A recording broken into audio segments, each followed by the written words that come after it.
All right, class, let's go ahead and get started. We're going to talk tonight about distributions to owners in the form of dividends and share repurchases. Should be fairly short, fairly engaging material. I've set it up where we can have some discussion, so it won't just be me lecturing at you the whole time. Distribution to shareholders, dividends and repurchases. Just for clarification, for the record, can someone tell us what dividends are?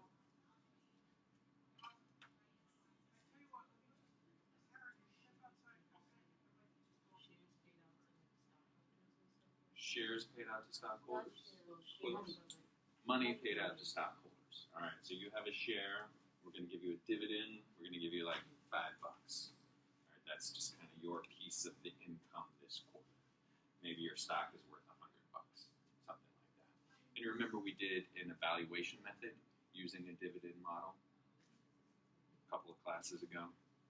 All right, so consistent cash can be a way to value the company. Dividends are sometimes consistent, sometimes not consistent, but they're just cash paid out every once in a while to the owners. Share repurchases are something slightly different. What are share repurchases? They're like they sound. It's not really tricky in terms of the term. Share repurchase. Repurchase more shares. Yeah, you have a share. I'm the company. I say we want to buy back shares. We would like to give you $100, and you give us our share back. Take that money, and now you're rich. Especially if you invested years ago when we were a tiny startup, and now you're a big company. So 2 ways we can get cash back to the shareholders: dividends and repurchases. We'll talk about theories of what the investors want, investor preferences, some signaling effects, what happens when we declare a dividend, what sort of signal is that? How does the market interpret that? Residual model, which is our method for determining how much dividend we might pay. It's the only method we'll really talk about, and we'll say pluses and minuses to that method. Then we'll transition to stock repurchases. We'll finish up with these 2 fairly short subjects: stock dividends and stock splits.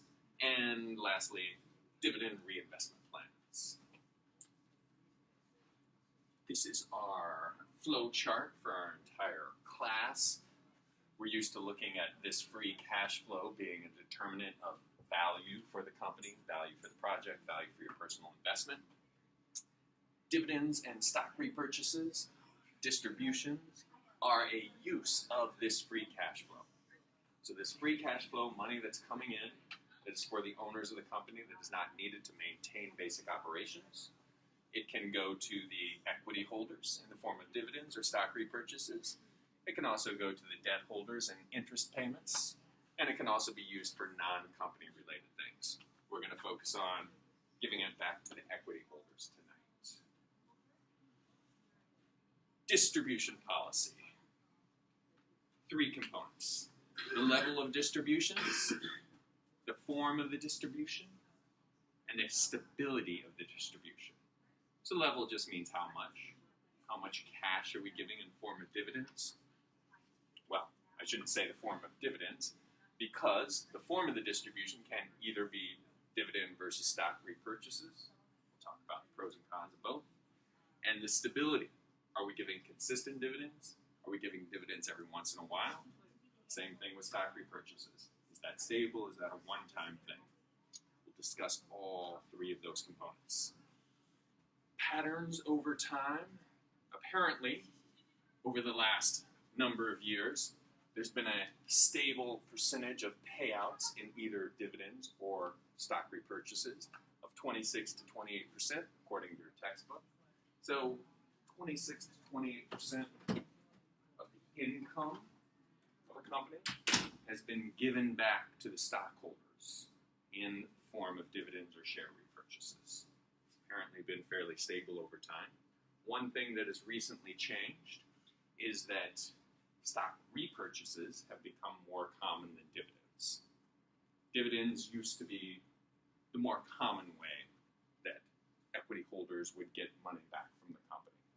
And I remember when I was in economics class in high school in the early 90s, and my economics teacher was talking about dividend dividends, being like dividends are stable ways that investors make money. Companies that are strong provide good dividends. Apparently, since then, things have changed to more stock repurchases. This may have something to do with more IT startups, that type of thing, doing one-time stock repurchases. Smaller startup type companies may not want to develop a reputation as a solid, firm company that gives consistent dividends. I guess they would be okay with being a solid, firm company, just not a company that consistently gives dividends, because that sends a certain signal. They'd rather do a one-time stock repurchase. So dividend payments have become concentrated into a smaller, larger number of firms. Some data for us about dividend yields. We've got industries, various industries. You don't need to memorize this. This is just something for our edification. Recreational products, forest, software, household, food, utilities, banks, etc. Dividend yields commonly in those industries. The reason I wanted to look at this just for a second is to think about that evaluation method we used to value a company based on dividend yields.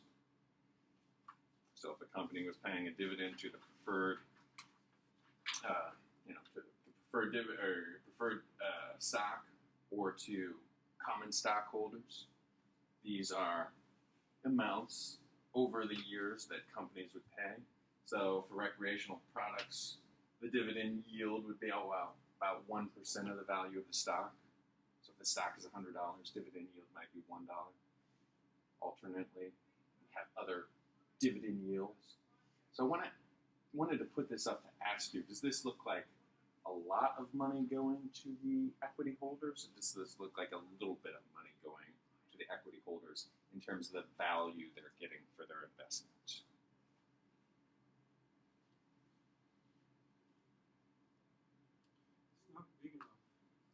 Yeah, it's pretty much a smaller amount. And remember that there were two components of that value for the dividend yield. One is the consistent dividend. The other is the growth factor. So we would not value a company just based on the dividend yield. We might most likely want to include the growth factor as well. Okay. Unless there's any questions on that, I'm going to move on to a few theories of the dividend payouts, and we are going to take the role of the managers of a company and think about which theory is going to be in the best interest of our clients, which theory we should use, which theory we like best. Three theories we're going to talk about: dividend irrelevance, investors don't care; dividend preference, also known as the bird in the hand theory, give me the dividend now; or the tax effect, which is that investors prefer a low dividend payout. So let's talk about all three of those and debate which one has the merits, pros and cons of each, and make sure we're comfortable with all three of these. So I want to throw this to you all as the managers of the company. Can someone maybe talk through this first one, this dividend irrelevance? It says that investors don't care whether or not we give them a dividend or keep the money ourselves. Why would that be true? Why would that be not true? Dividend irrelevance. Investors don't care. Would they rather be reinvested? Yeah, they would rather so some investors would, rather than just us giving them the dividend, would say, you keep the money. Do what you do best. Keep making products. Keep investing in other opportunities. You grow the value of the stock. So investors might say, you keep the money. That might be more of a, we want you to keep the money theory, right? So how about investors don't care? Why would they not care? That's, I guess, half of the argument that they don't care is because they'd be okay with us keeping the money.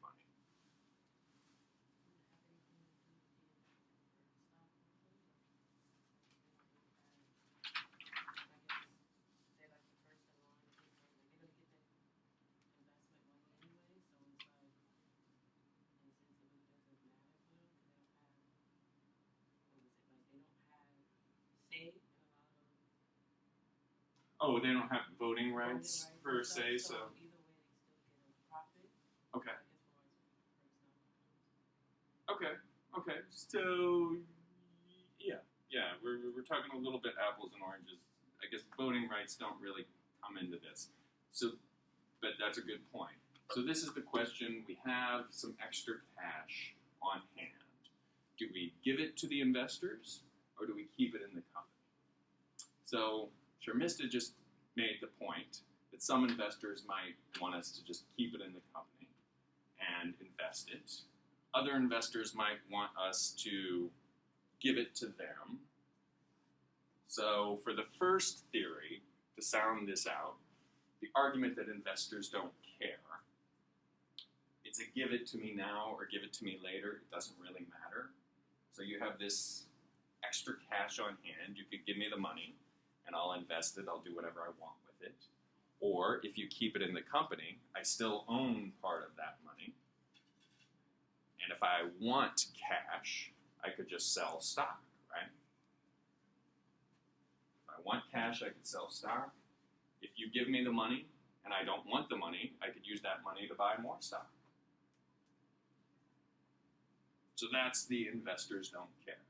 Because no matter what you give them, they could always take that money and turn around and do something else with it. If you keep it, give it to me now, give it to me later, doesn't matter. There are two. Oh, yes, Carlos. It has to, but the only way that that could work is if the stock is growing consistently, right? I wouldn't care about getting dividends or not, as long as the stock keeps growing. So as long as the price keeps going up Okay. for the stock. Otherwise, if it stays linear or it moves a lot, then I would rather get dividends. Okay. Well, what we'll talk about in a minute is that when I give you a dividend, the stock price decreases. So it decreases by about that amount. So if I have $100 million to give in dividends, and there's 100 shares, I don't know exactly how it would work. It would decrease by the amount of the dividend. So, what do you think now? Do you want the money now, or do you want me to keep it? You don't care? Dividend irrelevance? I have to think about it more. Okay, so the theory is they don't care because they can do whatever they want based on what we do. But there are two problems with this dividend irrelevance theory. One is taxes, and the other is brokerage costs. So taxes, there's something you need to know about taxes with dividends and capital gains. So dividends are taxed one way, stock growth and capital gains is taxed another way. Does anyone remember which is higher?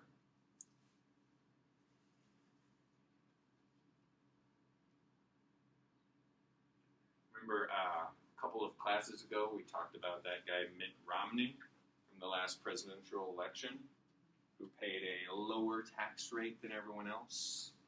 He was criticized as being somewhat elite for that because his business was all about investing for capital appreciation. Capital gains is a lower tax rate than ordinary income. Capital gains is maybe 10-15%. Ordinary income is maybe 35%. So dividends are taxed as ordinary income. It's a higher tax rate. Capital gains is taxed at a lower tax rate. Now, if the stock goes up in value and we sell it later, we pay capital gains. If we get a dividend, we pay ordinary income tax. Ordinary income tax is higher. So knowing that piece of information, maybe you were irrelevant before, now where might you stand?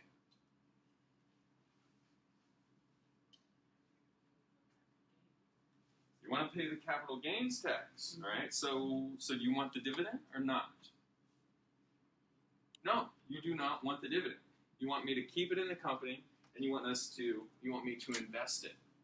I guess we're playing the management. So our owners want us to keep the money, want us to increase the value of the stock, right, Carlos? That's what the investors want. And then they want to pay a lower capital gains tax later. That is the tax effect. Investors prefer a low payout. So that's one reason why dividend irrelevance doesn't quite work. The other reason is brokerage costs. Suppose we give them a dividend. They say, well, I didn't want the dividend, but now that I have the cash, I'll just turn around and buy some more stock. They have to pay brokerage costs. So if that's something that upsets them, if they're not able to buy at a good rate, then that could be a problem. That's a reason why our investors may not be irrelevant or indifferent. So I feel like we understand dividend irrelevance. Investors don't care, but that's only in theory. In the real world, we do need to consider taxes and brokerage costs. And the tax effect is that investors prefer a lower payout of dividends because dividends are taxed at a higher rate. Capital gains is taxed at a lower rate. How about this dividend preference, bird in the hand theory? Why might our owners prefer that?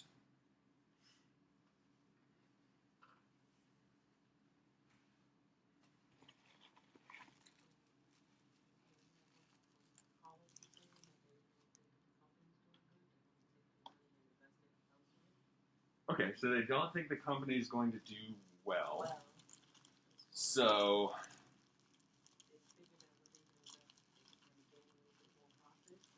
okay, so they think, they think the company is not going anywhere. Not only might they think the company's not going anywhere, they might think that the company's going down. So they want to get their money now. Right? So that's giving me the money now before you go bankrupt, right? Right. Okay, that's one reason why they might want their money now. Any other reasons why they might want their money now?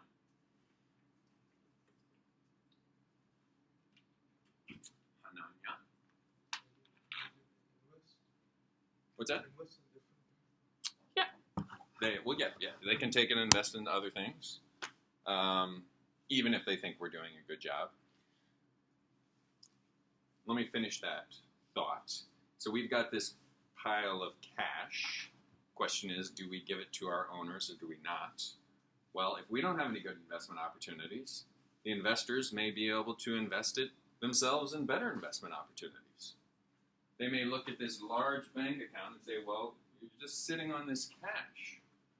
Give us the money, we'll invest it somewhere where we'll make it count.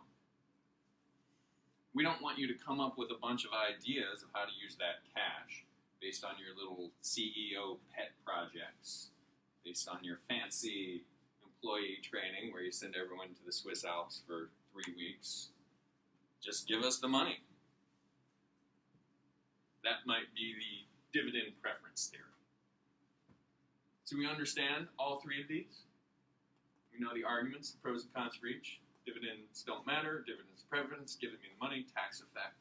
I want to pay the lower capital gains. Any questions on any of that?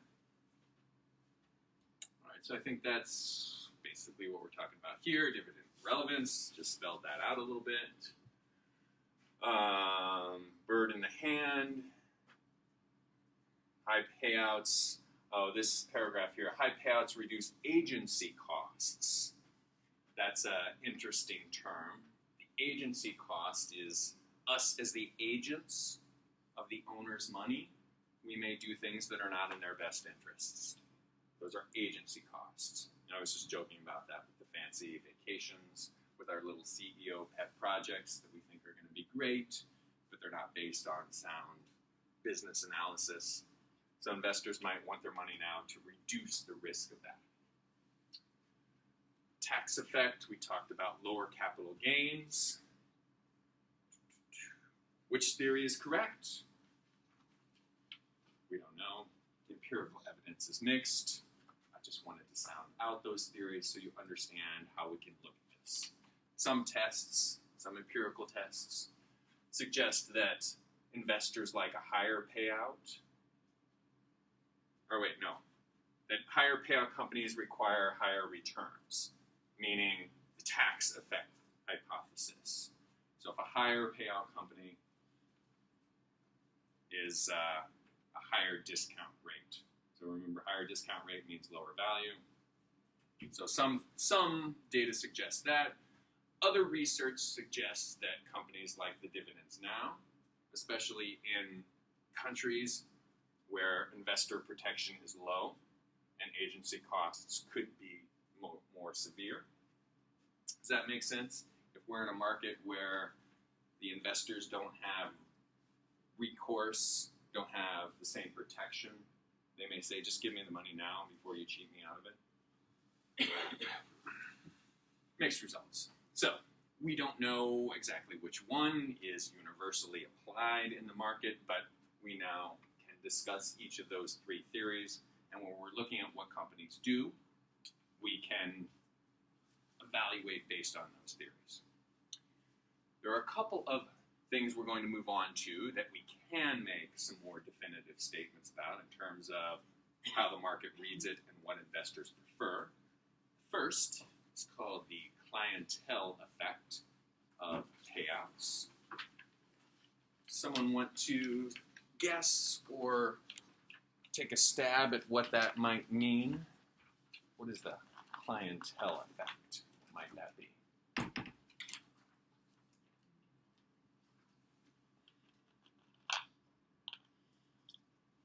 I'll give you a hint. We, as the managers, might want to do what our clients want us to do. And remember, the question we're asking is, do our clients want us to pay them dividends? Or do our clients want us to keep the money and invest it ourselves?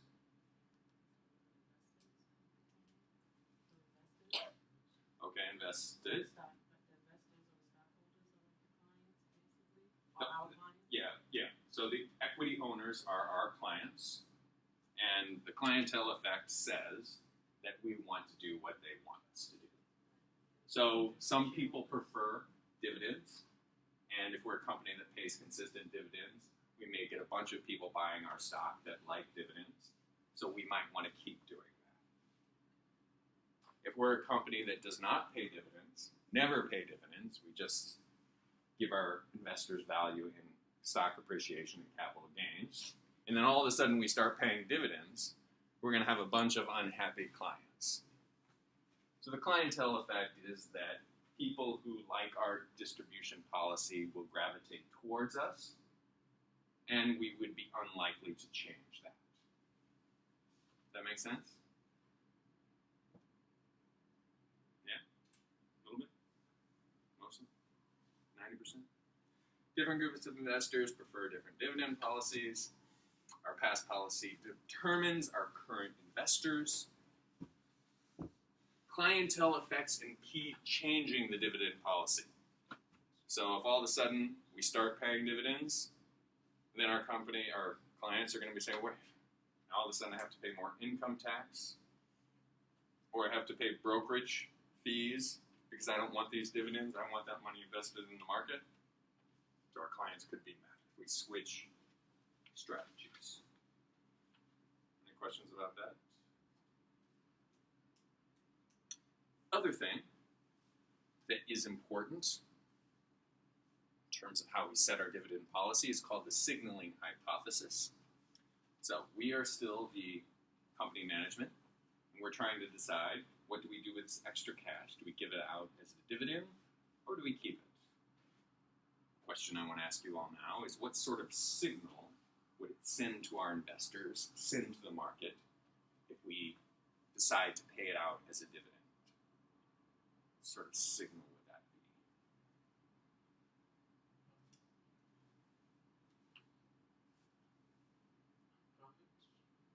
I'm sorry? No. When you start paying out the dividends, maybe the market thinks that the company is doing good. Yes. The market thinks the company is doing good. Why is the market? Well, why is that? Well, it's just because we have a lot of money and we're giving it out. Why else would we pay a dividend? If we're doing really badly, you think we're going to give a bunch of extra cash to our investors? No. So it is typically a positive signal if we start paying out dividends. Now here's a question for you. Suppose we pay out a dividend this year, we pay out a dividend next year. 2 years from now, we don't pay out a dividend.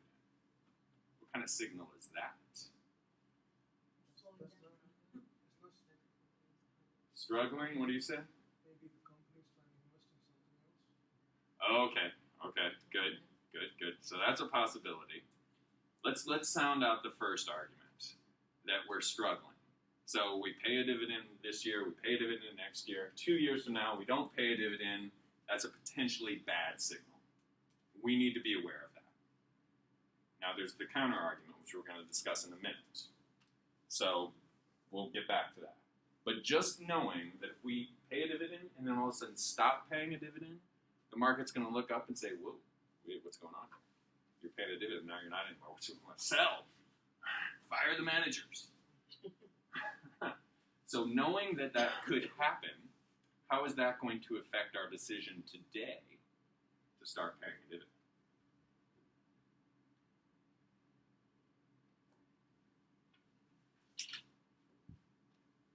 Paying the dividends less than normal, so we can keep paying the dividend every year. Yes, absolutely. So we don't want to start paying a dividend unless we're sure we can maintain it, or unless we're confident we can maintain it. So we might pay a lower dividend to make sure that we'll be able to consistently pay that dividend. Because 2 years from now, 3 years from now, 5 years from now, we don't want to have to stop paying it and get all this backlash from the market of why are we not paying it. So that's an important part of our decision process. We know it's going to be a positive signal to the market. We know we want to set it at a level we can maintain. So if we start paying, and the market investors, they know this as well. They know that once we start paying a dividend, we're feeling pretty confident we can maintain that. So that is going to be an especially positive signal to the market. So we as the managers want to be careful about setting a dividend, but once we do, there's going to be a signal to the market that we're doing well.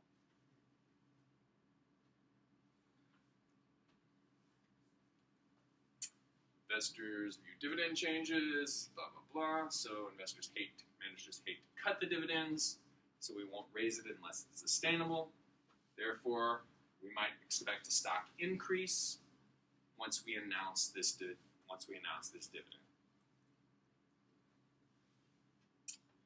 Okay. Residual distribution model. So now we've talked about some theories of dividend investor preferences. 3 theories, which we understand very well. We've talked about 2 things, and the theories, there's really no conclusive information about which one investors actually want. But there are 2 important concepts we just talked about. One is the clientele effect, the other is the signaling hypothesis, that do make a substantial difference in our decision to set dividend policy. Now we're going to calculate how much of a dividend we should actually set. And we're going to do this with the residual distribution method. I'm going to explain how to do it, and then we're going to talk about some pros and cons based on some of the things we've already talked about. I'm going to skip ahead a couple slides because I think it's easy just to jump in with an actual example. So suppose we have this company, or our company is named IWT. We've got a capital budget, target capital structure, forecasted net income, and number of shares. So over the next year, we have a capital budget of $112.5 million. So we've looked at the projects we want to invest in, things we need to do to improve the value of the company, maintain operations. We forecasted that value at $112 million. One important piece of information for us. Second is that we are an 80% equity company. We are financed with 80% equity, 20% debt. Same thing with our capital budget. Going forward, we want 80% of the money to come from equity, 20% to come from debt. Next year, we have a forecasted net income of $140 million, and number of shares, just for the calculations, is 100 million. So how the residual distribution model works is we want to forecast the appropriate amount of equity. We want to forecast the appropriate percentage of equity in this capital budget. So if we're an 80% equity company, we want to fund this with 80% equity. So what's 80% of 112.5?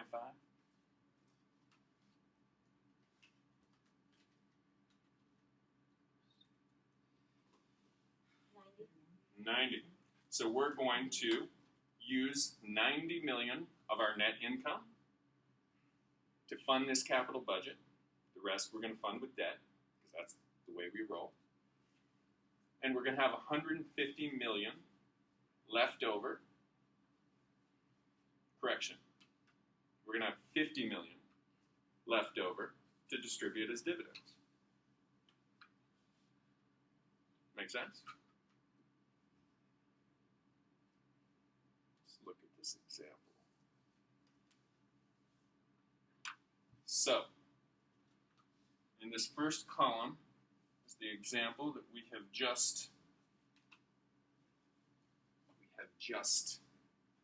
gone over.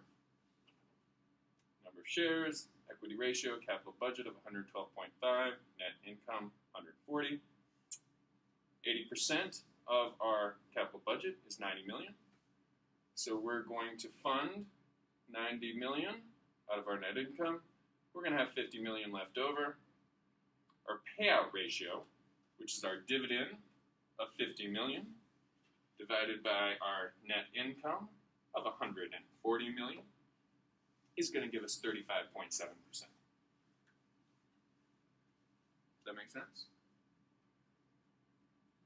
Now this is actually the only quantitative calculation we'll really do tonight. And it's the only quantitative stuff in this chapter.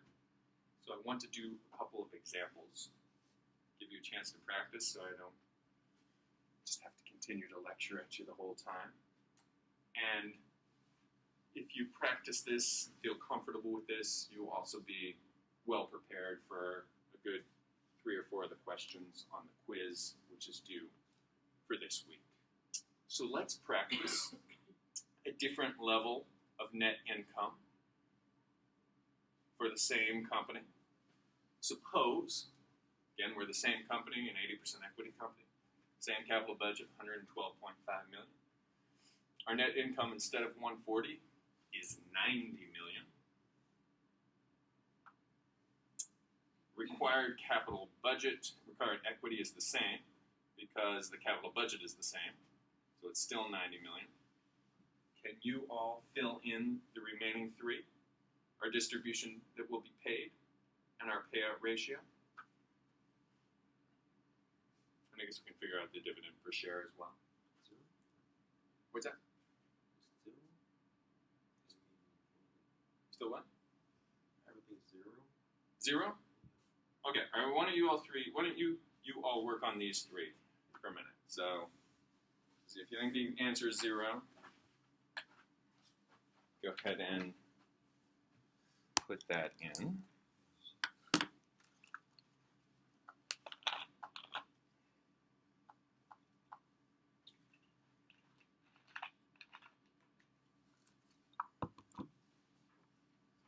Jing, if you're already done with this column, why don't you go ahead and work on the 3rd column where we have a net income of 160 million and calculate the last 3 cells.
left you space right on the slides if you want to put the answers in there.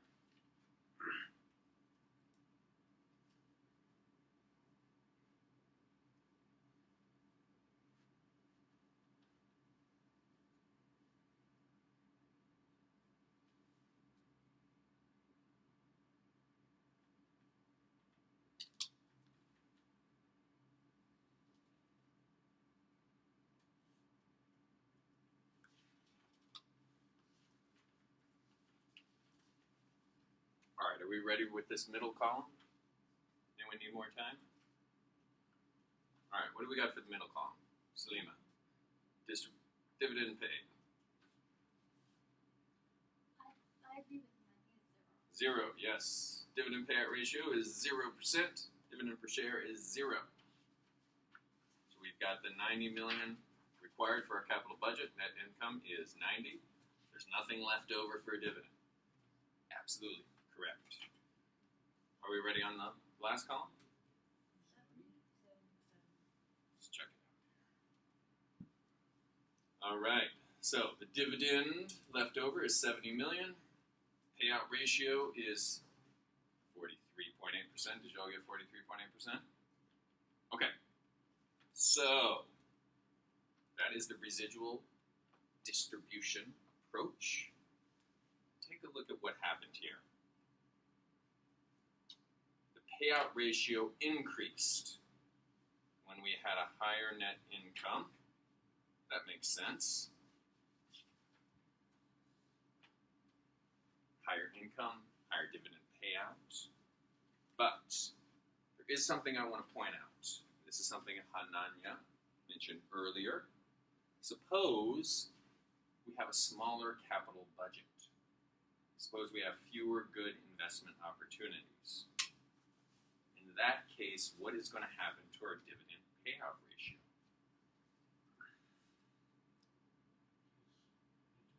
It's going to increase, right? Smaller capital budget is going to increase our dividend payout ratio.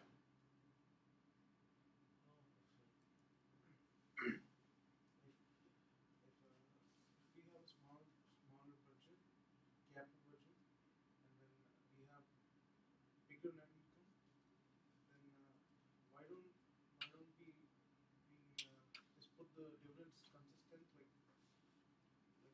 like little bit dividends, small amount of dividends, like consistent, and then why don't we invest the rest of the thing? Okay, now you're talking. This is what we might want to do, is not follow this religiously. And we didn't quite sound that out, but a smaller capital budget, if we followed this religiously, would result in a higher dividend payout ratio. Conversely, a higher capital budget, what if this was, instead of 112, what if this was 160? Would that increase or decrease the dividend payout ratio? It would. So, all right, so it's higher. What would happen to the dividend payout ratio? Okay. Zane? Decrease, yes. So the dividend payout ratio is decreasing. The reason it's decreasing is because we have more opportunities, more investment opportunities. So we might be sending conflicting signals to the market. It might be confusing, and it might hurt our stock price just because we have more investment opportunities. So we do exactly what Hananya suggested.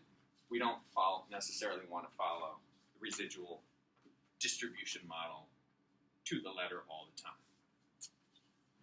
Fewer investments would lead to a smaller capital budget, hence a higher dividend payout ratio. More good investments would lead to a lower dividend payout ratio. So I think there's a conclusion somewhere. We don't follow this religiously. Conclusion. Consider residual policy when setting target payout, but don't follow it rigidly. There are advantages to this payout ratio. Minimizes new stock issues and flotation costs. So we're using money from our net income to fund our capital budget. So we don't have to go to the equity markets to issue new stock for our capital budgets. So that keeps our costs low. We don't have to pay a broker to get us money. We can just use net income. Disadvantages, it can have these variable dividends, send conflicting signals, also doesn't appeal to any specific clientele. We may have a bunch of clients, equity investors who prefer dividends. We conversely might have a bunch of equity investors who prefer no dividends. And if we're just religiously following the residual income model, it has those problems. Does that make sense? This residual model has some advantages that it's efficient, but it has these problems. And we just want to be aware of these problems. Variable dividends, conflicting signals, doesn't appeal to any specific clientele. Conclusion, use this as our basis, especially use it when you're answering quiz questions this week, but we don't have to follow it rigidly. And I think I covered everything. I skipped over the couple of the first two slides just to get right into the model, but I think we got it. You know how to do the residual income, residual distribution model? No questions on it? Okay. Good. Where does that leave us? Setting the dividend policy. Set the target based on the residual model. We might want to set it over a long time period, maybe 5 years, maybe 10 years, maybe 15 years, so that we can forecast and try to find something that we can consistently pay out. So let's take a look at what happens to stock price when we pay a dividend. I mentioned earlier, stock price decreases when we pay a dividend. So we have a bunch of money, we have a value to our company. If we give some of that value back to our investors, then of course our company is going to be worth a little bit less. Makes sense, right? Let's look at the math.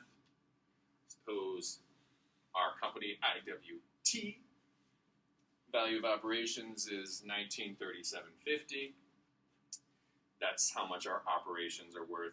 Suppose also we have $50, $50 million, whatever, of short-term investments that are not related to our operations. Suppose we have this much debt. Suppose we have 100 or 100 million shares. The math of that, value of operations, we said before, is $1937.50.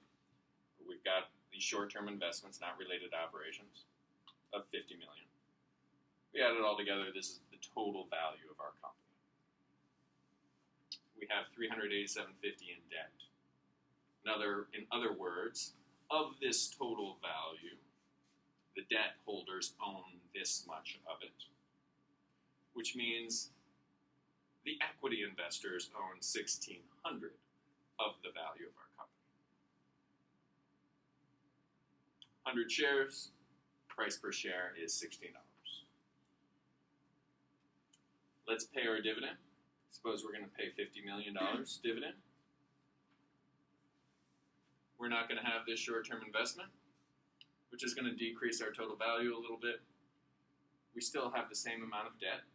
So we subtract off this $387, we get a slightly lower amount that our stockholders own. We still have 100 million shares, though.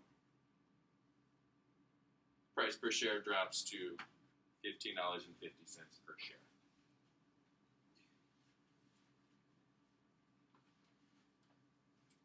Now, does the investor wealth change? We paid a dividend of 50 cents per share, and shares dropped from $16 a share to $15.50 a share. Did investor wealth change? Yes. Hananya says yes. Any other opinions? I guess there's no and maybe.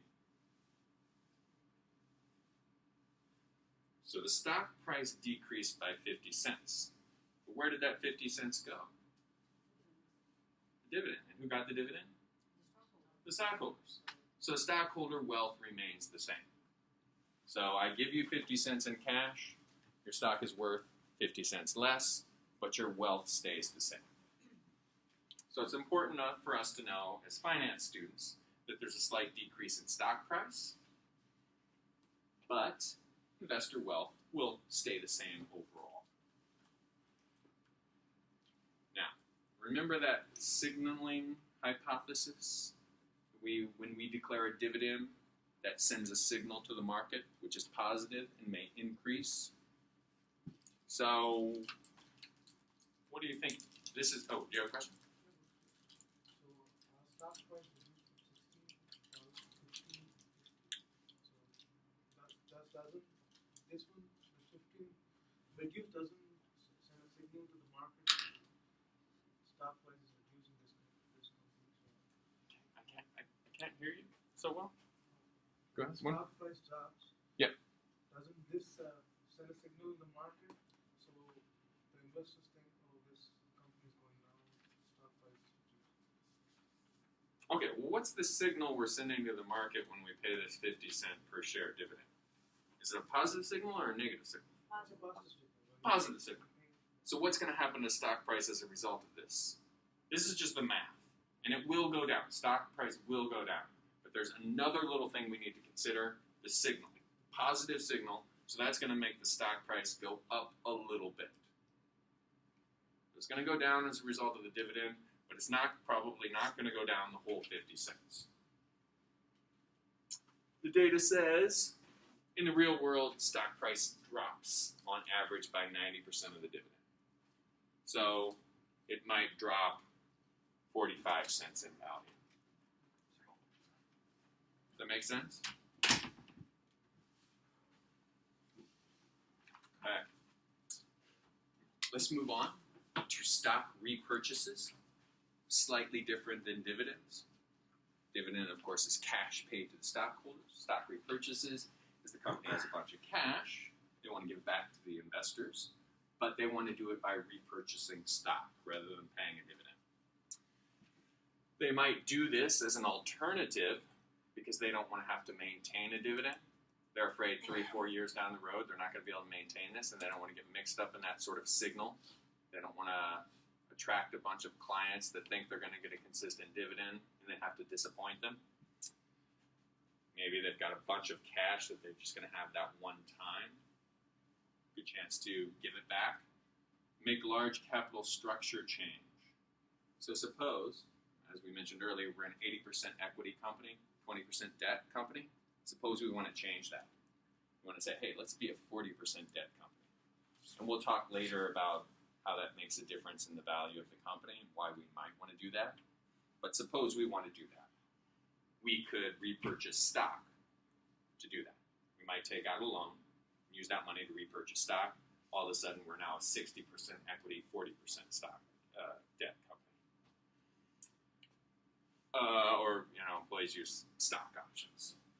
We might need to repurchase stock for that reason. Repurchase effects on stock price. Bottom line, the repurchase will not affect the stock price. We will buy stock from some of our investors, but the pie, I guess, remains the same. Only difference is we as the company are taking a piece of it back. The announcement may affect price. Why? Why might the announcement affect price? If we announce that we're going to, so we're the managers of the company, we make an announcement, we're going to repurchase stock. Why might that affect price, and what would it be? Would it be an increase in price or decrease in price?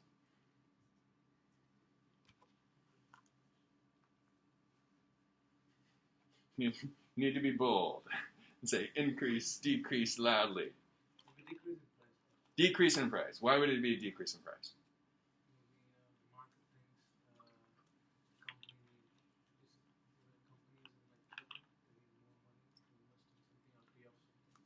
Wait, so we're repurchasing stock, meaning we're going to go out and buy stock. Okay. Okay, so we have the same $50 million. We could pay it out as a dividend, but instead we're going to use it to repurchase stock. And you think, I think the price of That's a go up. positive signal, maybe.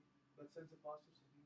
yeah, what do you think, Sharmista? I think it would go up because isn't it signaling that the stocks are doing so well that we want to buy them back? Yeah, they're doing well, but not only that, what do we think the price is going to be in the future? Higher. It's going up, right? We want to buy low and sell high, right? We don't want to buy when we think the stock is going down. And we, with the most relevant inside information, being the managers of the company, think the stock is a good buy. The market is going to see us doing that, and that's going to be a signal that will affect the stock price. Previous events may affect the stock price, but the actual repurchase in terms of the way we're cutting up the pie will not affect the stock price, but the signal could definitely affect the stock price. Signal of a repurchase is a positive signal to the market. So let's look at the math, though. Careful to distinguish that the actual signal is positive, but the math in terms of repurchasing stock will theoretically not make a change. I'm going to show you how I did this math so we can use the same 50 million example. Bear with me as I walk you through this. Just cutting and pasting a few different pieces of this together. I'm going to make sure it's clear before we move on. It looks like I made it complicated, but trust me, it's a fairly simple calculation. So the number of shares that we're going to repurchase is the number of shares we have prior to the repurchase minus the number of shares we have after.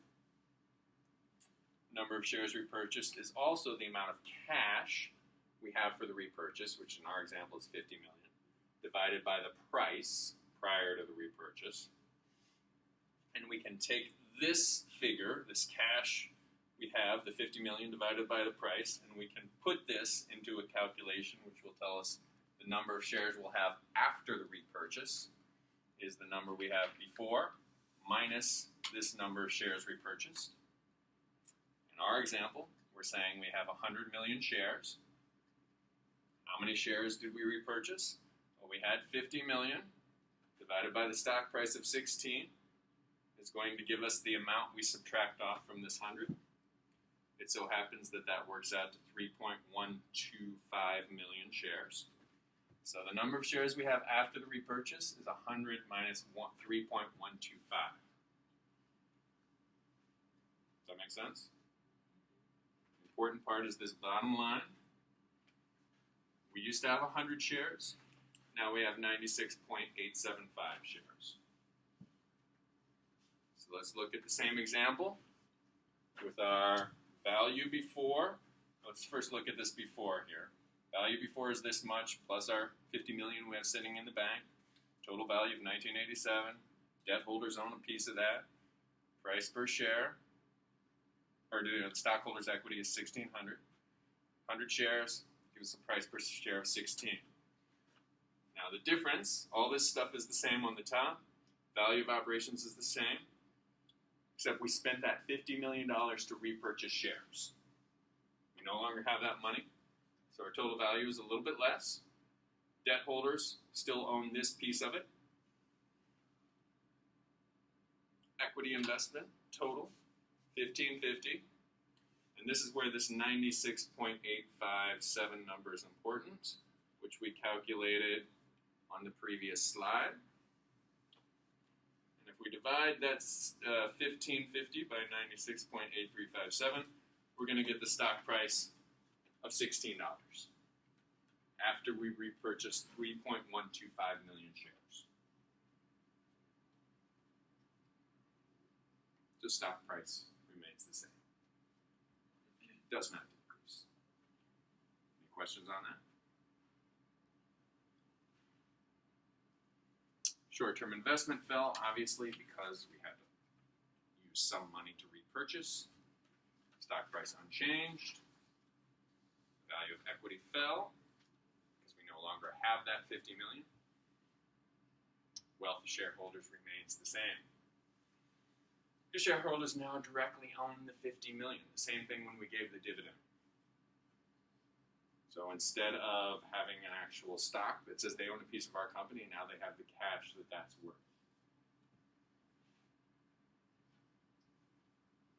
sum up.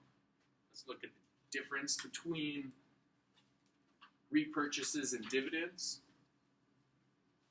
Make sure this is clear in everyone's head before we move on. This is the key takeaway. Repurchase versus the dividend.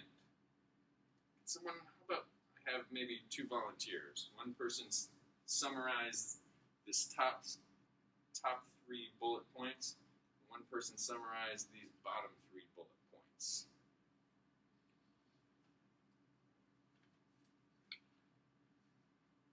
So the repurchase. How does that affect stock price and number of shares? Yeah, all right. Take it away, Frida. Tell us about the repurchase. How does that affect stock price and how does it affect number of shares?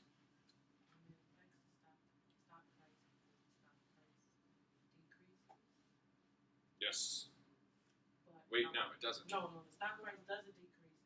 It stays the same, but it affects the value of the equity. Yes. It increases. Yes. But the stock price doesn't decrease because the actual shares that was owned by the shares that were owned that was repurchased, basically now they have the cash for it.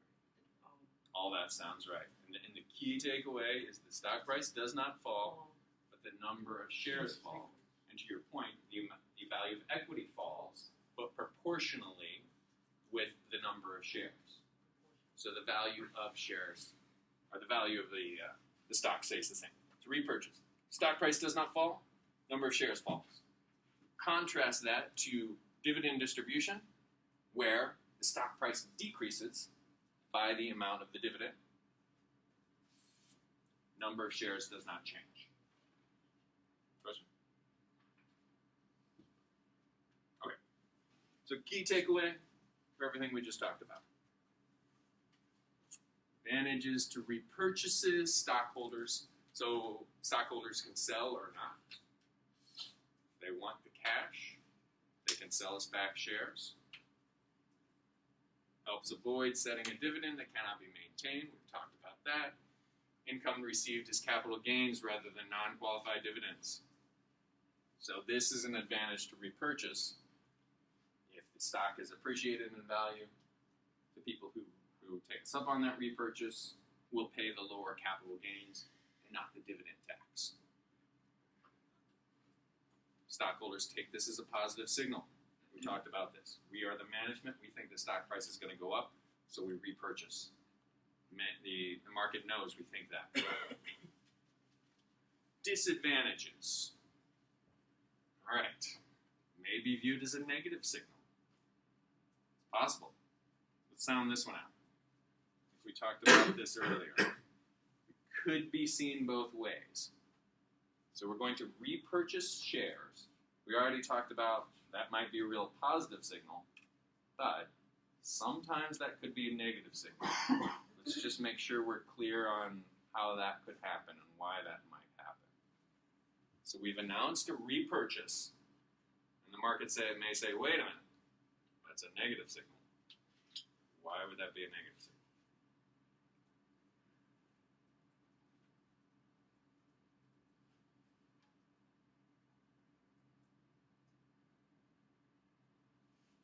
Well, poor investment opportunity. That's what I said first. Yeah, that's what I said. We talked about this before. I just wanted to remind you, sound it out. So that could be an interpretation. We have this $50 million, we have nothing to do with it. We don't know what to do with it. And we don't want to set dividends because we're afraid that we may not be able to maintain those. So we just repurchase the stock. If the market is watching us closely, maybe there's some news that came out about our industry declining. People are using smartphones now, and our business model is becoming obsolete. Now all of a sudden we announce a big repurchase. That could hurt us. Does that make sense? So, it's just important we as smart finance folks understand the logic of that argument as well. Okay, any questions about that? Move on to stock splits and stock dividends. What is a stock split? You had two stocks from one. All right, so two stocks for one. You had one stock, now you have two. How does that change the value of your wealth?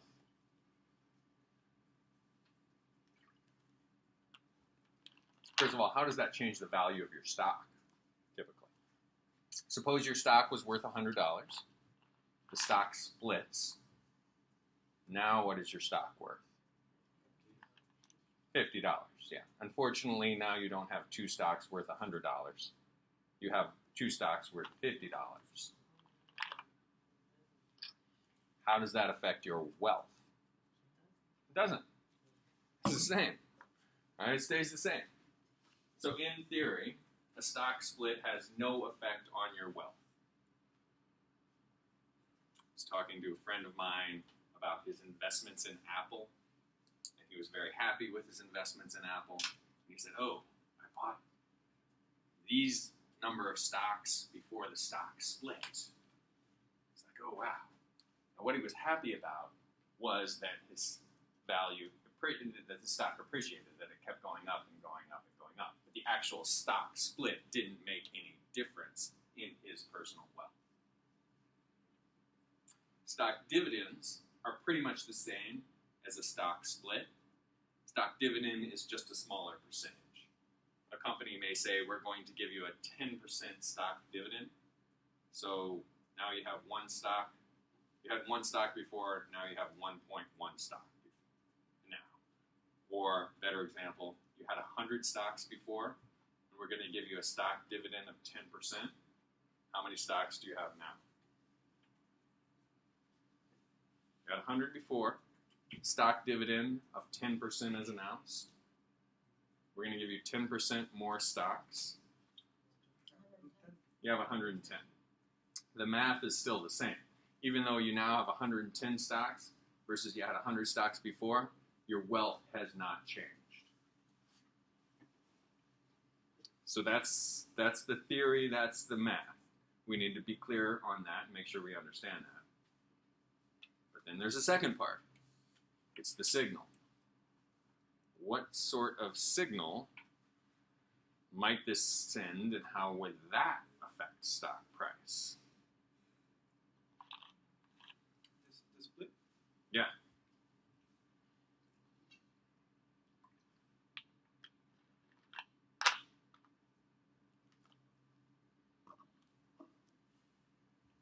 Now, why would managers split a stock? It doesn't change value. Why would we do it?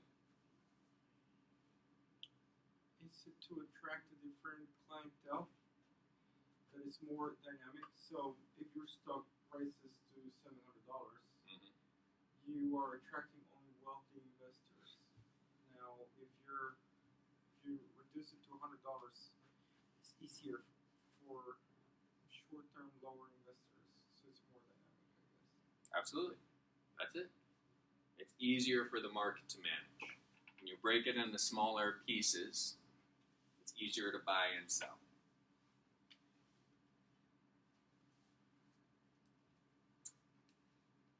There is also the thinking that there is an optimal range of stock price.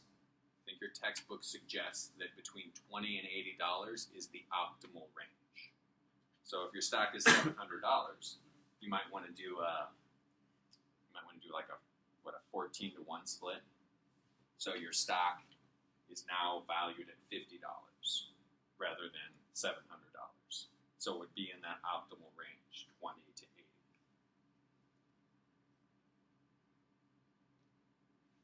Now, if your stock, so our optimal range supposedly is between $20 and $80. So suppose our stock is getting up there, it's pushing like $76. And then we as managers announce a split. What signal would that send to the market?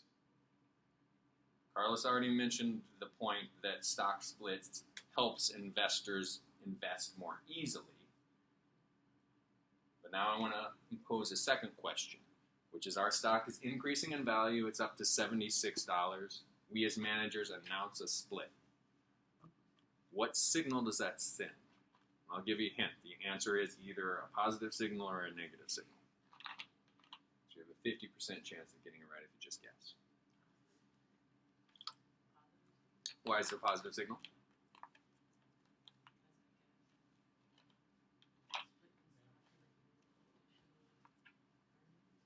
Exactly. You're splitting the stock to make room for additional gains. Because if the optimal range is between 20 and 80, and we're getting up to 76, we're telling the market we think our stock is going to go over 80.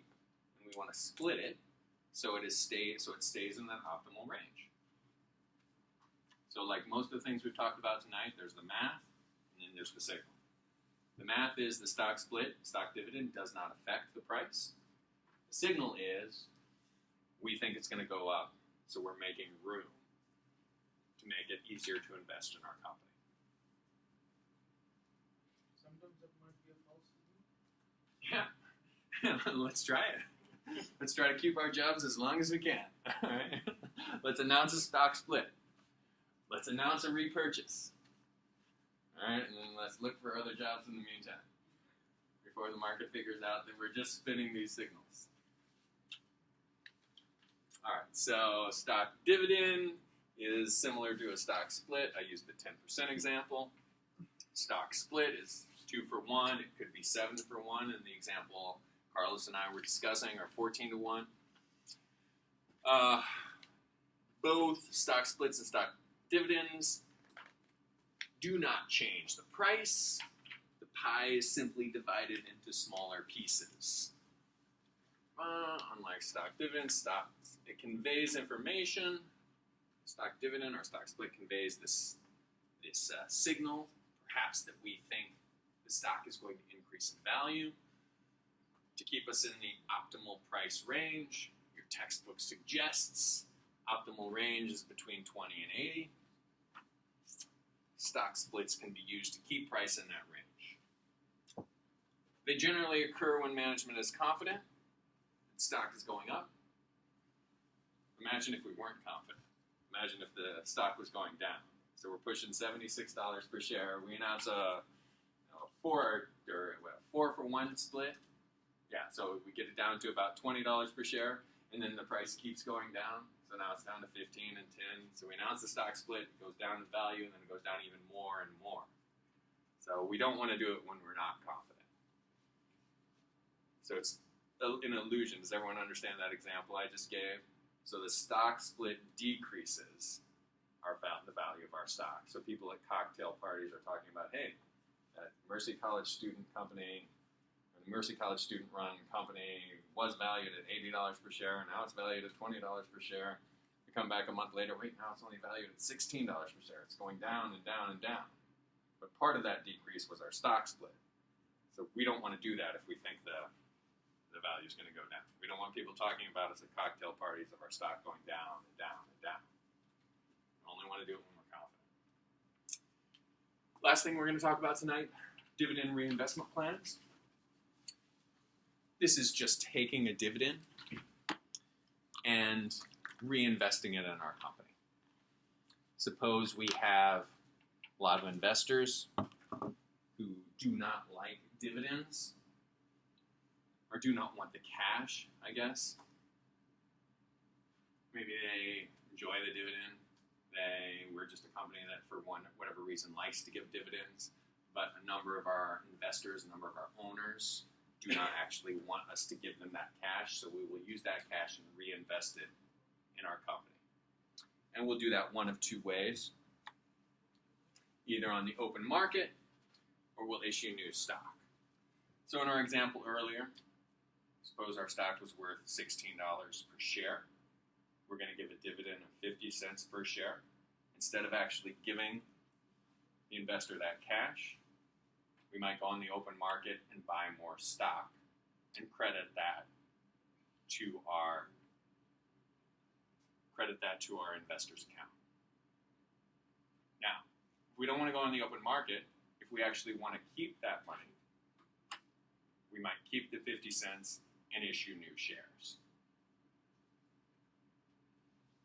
The difference here, if we go in the open market, we actually give someone else the 50 cents. If we issue new stock, we keep the 50 cents. Dividend reinvestment plan. We're going to take a dividend and we're going to buy stock with it. We're either just going to buy it on the open market, give the money to someone else, a third party, or we're going to keep the money because we need to spend it, we have good investment opportunities, and we're going to issue new stock. In both cases, we will buy in bulk or issue in bulk, and it tends to be a good way for our equity owners to invest in more stock. They don't have to deal with buying it. We just do it in a big lump sum when we do this dividend every year, every quarter. And it's apparently a popular way for investors to buy more stock. Does that make sense? I think that's what the last few slides talk about, the open market purchase plan.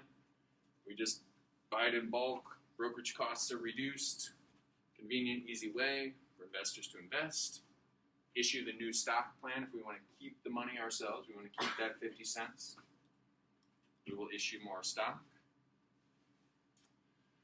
Maybe we'll issue it at a slight discount, make it a little more convenient for our investors.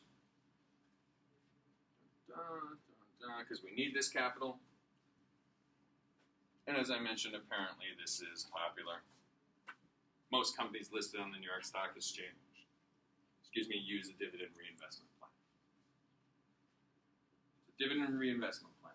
Instead of giving our investors the dividend, we are going to take that money and invest it in more stock. And we can do that one of two ways. One, by buying it on the open market, or if we want to keep that dividend ourselves, because we have good investment opportunities, we can issue new stock. Any questions on that?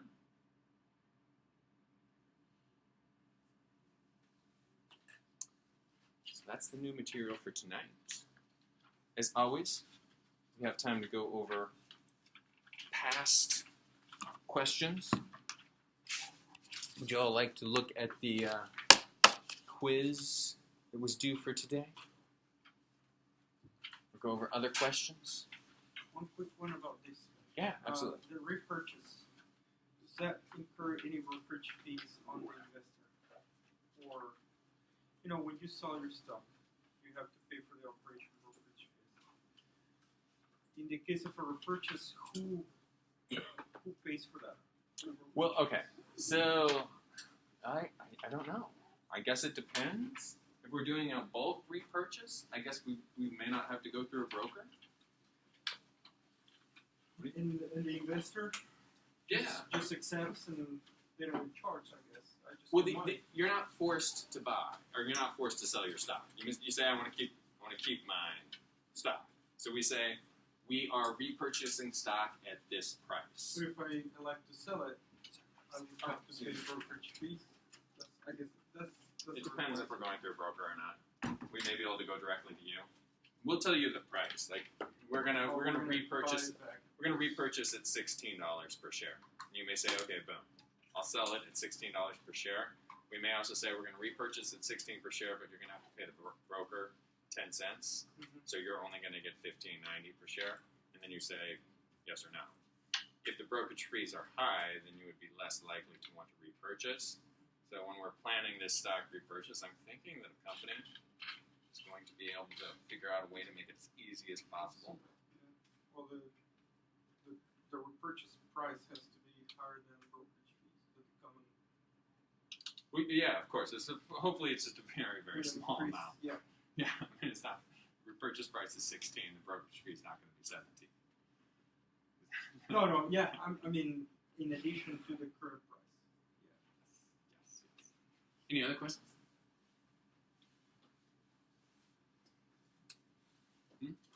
Okay. Questions about the homework that was due for today, homework that was due for last week, or the quiz last week you'd like to go over?